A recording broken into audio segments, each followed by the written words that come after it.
Students, hope you will be fine. Today we will study about the type of operating system. Now, an operating system is a program that acts as an interface between the user and the computer hardware and controls the execution of all kind of programs. जैसा कि आपको बताया गया था कि operating system एक ऐसा programme है जो कि इंटरफेसिंग करता है यूज़र और कंप्यूटर हार्डवेयर के बीच में और कंट्रोल करता है execution of various application programs के। देखिए, आपको बताया गया था कि हमारा जो ऑपरेटिंग सिस्टम लेयर है वो क्या है, सिस्टम लेयर है, और एप्लीकेशन जो लेयर होती है वो सिस्टम लेयर के एबव रन करती है, और सिस्टम लेयर जो होती है वो आपकी हार्डवेयर से इंटरेक्ट करती है। Means system layer provide interfacing between the hardware and the application layer. तो स्टूडेंट्स, हमारे पास में बहुत सारे टाइप्स हैं ऑपरेटिंग सिस्टम के, जैसे कि हमारे पास में बैच ऑपरेटिंग सिस्टम है, हमारे पास में टाइम शेयरिंग ऑपरेटिंग सिस्टम है, हमारे पास में डिस्ट्रीब्यूटेड ऑपरेटिंग सिस्टम है, नेटवर्क ऑपरेटिंग सिस्टम है, रियल टाइम ऑपरेटिंग सिस्टम है। ये जितने भी ऑपरेटिंग सिस्टम हैं इन सब का अपना अपना एडवांटेज है, डिसएडवांटेज है, किस पर्टिकुलर ऑपरेशन के लिए कौन सा ऑपरेटिंग सिस्टम यूज़ किया जाए। जैसे कि आपको यहाँ पे डिस्ट्रीब्यूटेड ऑपरेटिंग सिस्टम की अगर हम बात करेंगे तो जब हम डिफरेंट रीजन्स को आपस में कनेक्ट करना चाहते हैं तो वहाँ पे डिस्ट्रीब्यूटेड ऑपरेटिंग सिस्टम का यूज़ किया जाता है। आपको नेटवर्किंग करनी है तो नेटवर्क ऑपरेटिंग सिस्टम, जैसे कि विंडो एनटी की अगर हम बात करें तो विंडो एनटी क्या हमारा एक नेटवर्क ऑपरेटिंग सिस्टम है। नाउ स्टूडेंट्स, तो सबसे पहले हम बात करते हैं बैच ऑपरेटिंग सिस्टम की। जैसा कि इसके वर्ड से ही मुझे पता चल रहा है, batch means A series of operation. Batch processing was very popular in 1970s। अगर हम 1970s की बात करें तो उस समय बैच प्रोसेसिंग बहुत ही ज़्यादा पॉपुलर थी। नाउ यहाँ पे बेसिकली था क्या, the jobs were executed in batches. Peoples were use to have a single computer which was called mainframe. यहाँ पे जितनी भी जॉब्स थी उन सब का क्या, एक प्रॉपर बैच बनाया जाता था। मीन्स सिमिलर टास्क को एक सीरीज ऑफ ऑपरेशंस में ऑर्गेनाइज किया जाता था। यहाँ पे जो हमारे कंप्यूटर्स होते थे वो क्या थे, बेसिकली मेन फ्रेम कंप्यूटर्स होते थे। यहाँ पर बैचेस का यूज़ किया जाता था, पंच कार्ड्स का यूज़ किया जाता था, जिसकी हेल्प से उस पर्टिकुलर सीरीज ऑफ ऑपरेशंस को एग्जीक्यूट कराया जाता था। In batch operating system access is given to more than one person.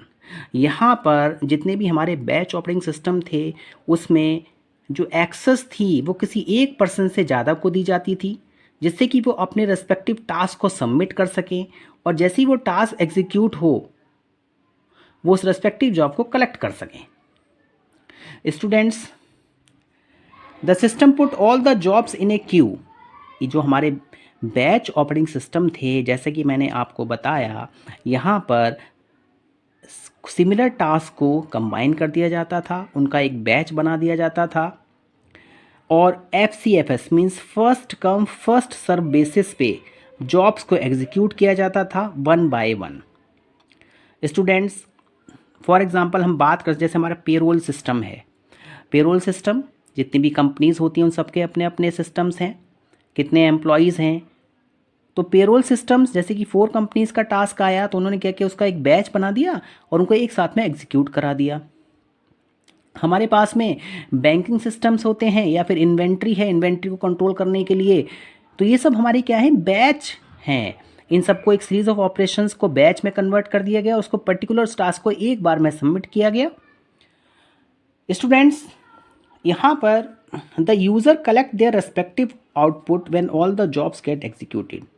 जब यहाँ पे बस एक हमें डिसएडवांटेज ये मिला कि इन बिटवीन, सपोज आपने कोई बैच सबमिट कर दिया तो जब तक वो पूरा बैच रन नहीं करेगा तब तक आपको वो जॉब, वो आउटपुट नहीं मिलेगा, वो जॉब एग्जीक्यूट नहीं होगी।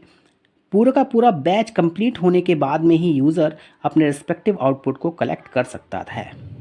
नाउ, जैसे कि आपको इस पर्टिकुलर डायग्राम में बताया गया है कि मेरे पास में क्या है, मेरा एक बैच ऑपरेटिंग सिस्टम है।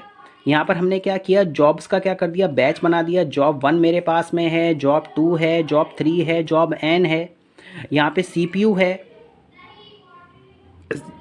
सीपीयू क्या करेगा, जॉब्स को एग्जीक्यूशन के लिए करेक्ट करेगा, देन हमारे पास में कोई इनपुट या आउटपुट आएगा।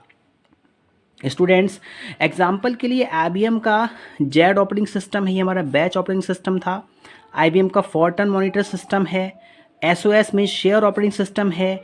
ये एग्जाम्पल हैं हमारे बैच ऑपरेटिंग सिस्टम के।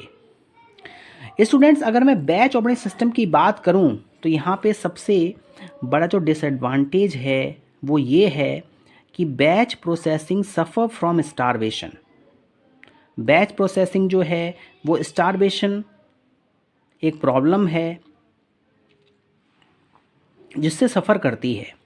फॉर एग्ज़ाम्पल, मेरे पास में 5 जॉब्स हैं, J1, J2, J3, J4 and J5।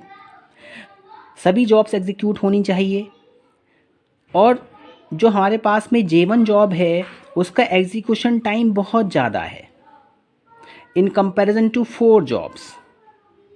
जब तक कि J1 एग्जीक्यूट नहीं होगी तब तक CPU अपना टाइम जॉब 2 को नहीं देगा, जॉब 3 को नहीं देगा, जॉब 4 को नहीं देगा, जॉब 5 को नहीं देगा।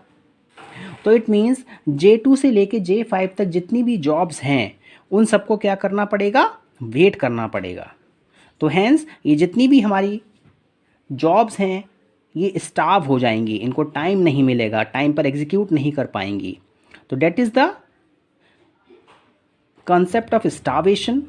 मीन्स जब तक रिसोर्स रिलीज नहीं होगा तब तक वो प्रोसेस को कैसे ऑक्यूपाई कर लेगी। नाउ स्टूडेंट्स, जो सेकंड डिसएडवांटेज है बैच ऑपरेटिंग सिस्टम का वो है नॉन इंटरेक्टिव। ये ऐसे हमारे सिस्टम्स थे जो कि नॉन इंटरेक्टिव थे। Batch processing is not suitable for the job which are dependent on the user input. Batch processing ऐसी जॉब्स के लिए सुटेबल नहीं थी जहाँ पे यूज़र के इनपुट की ज़रूरत हो।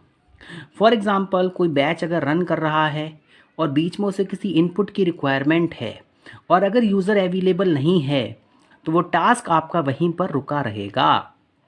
वो आपका टास्क जब तक कंप्लीट नहीं होगा जब तक कि यूज़र उसको कोई इनपुट वैल्यू ना दे। तो यहाँ पर ये एक नॉन इंटरेक्टिव ऑपरेटिंग सिस्टम का बेस्ट एग्जाम्पल है।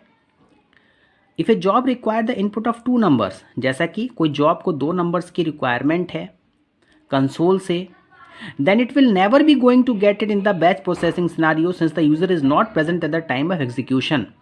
यानी यहाँ पर जो यूज़र है वो प्रेजेंट नहीं है एग्जीक्यूशन टाइम पर कि वो 2 नंबर्स का इनपुट दे सके। अगर इनपुट नहीं होगा तो टास्क आपका वहीं पर रुका रहेगा, बैच प्रोसेसिंग आपकी वहीं पर रुक जाएगी। नाउ स्टूडेंट्स, जैसा कि हमारे पास में यहाँ पर हमने एक डायग्राम बनाया है। देखिए, job 1, job 2 and job n। ये बेसिकली क्या है, हमारे पास में बहुत सारी जॉब्स हैं। हमने यहाँ के क्या कर दिए, बैच बना दिए, सिमिलर टास्क को क्या कर दिया, असेंबल कर दिया और ये टास्क 1 बाई 1 CPU क्या करेगा, एग्जीक्यूट करेगा। ये बैच जो है वो हमारा सीरीज ऑफ प्रोसेस है, ये हमारा सीरीज ऑफ टास्क है। नाउ स्टूडेंट्स, एग्जाम्पल जैसे कि पेरोल सिस्टम होता है, बैंक स्टेटमेंट्स होती हैं, ये क्या है, हमारा बैच प्रोसेसिंग है। तो यहाँ पर हमें बैच ऑपरेटिंग सिस्टम का यूज़ करना होगा। नाउ स्टूडेंट्स, अब हम इनके एडवांटेजेस की बात करते हैं। देखिए, आजकल के हमारे पास में जितने भी ऑपरेटिंग सिस्टम हैं उनमें हम ये नहीं पता लगा सकते हैं कि हमारी जो भी जॉब है या हमारा जो भी हमने टास्क सबमिट किया है वो कितनी टाइम में कंप्लीट होगा। It is very difficult to guess or know the time required for any job to complete.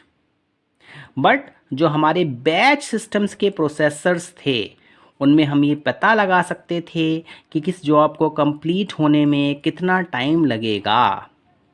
Processors of batch systems know how long the job would be when it is in the queue। यानी कब तक वो job queue में रहेगी, कब आपको output मिलेगा। Second advantage की बात करें, देखिए यहाँ पर हम multiple user can share the batch system. Batch systems तो से उनको मल्टीपल यूज़र शेयर कर सकते थे। जैसे कि आपको बताया गया, सिमिलर टास्क को कंबाइन कर दिया जाता था।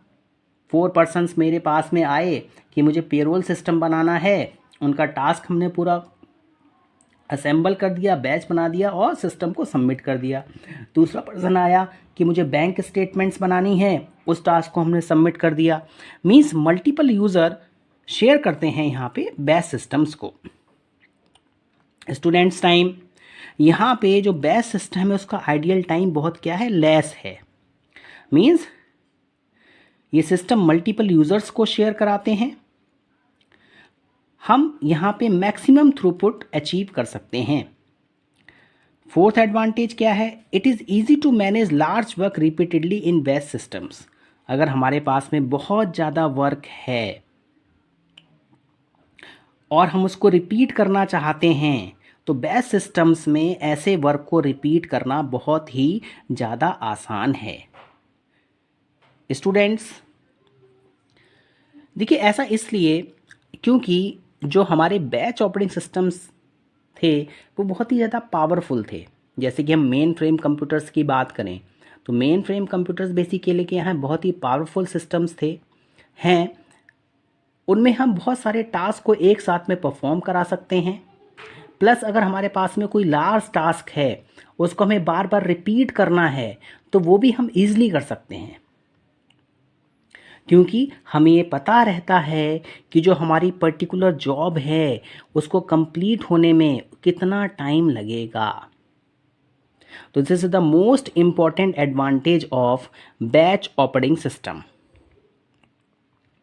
यहाँ पर आपको दो बातें ध्यान में रखनी है कि जो हमारे बैच ऑपरेटिंग सिस्टम है उसमें हम जॉब्स को इस तरीके से असेंबल करते हैं। देखिए, ये सारा टास्क आपका ऑपरेटिंग सिस्टम ही करता है। आप उसको जॉब सबमिट करेंगे, वो ऑटोमेटिकली उसके क्या कर देगा, बैच बना देगा और एक बैच एक टाइम पे रन करेगा। डिसएडवांटेज क्या है, इन बिटवीन कोई ऐसी जॉब मेरे पास में है कि उसको इनपुट की रिक्वायरमेंट है और अगर यूज़र अवेलेबल नहीं है, यूज़र इनपुट प्रोवाइड नहीं करा सकता है, वो टास्क वहीं पर रुक जाएगा। तो बैच ऑपरेटिंग सिस्टम ऐसे टास्क के लिए सुटेबल नहीं थे जो कि डिपेंडेंट हैं यूज़र पर, but these systems are very useful for large tasks. Hope you understood this one. Thank you very much.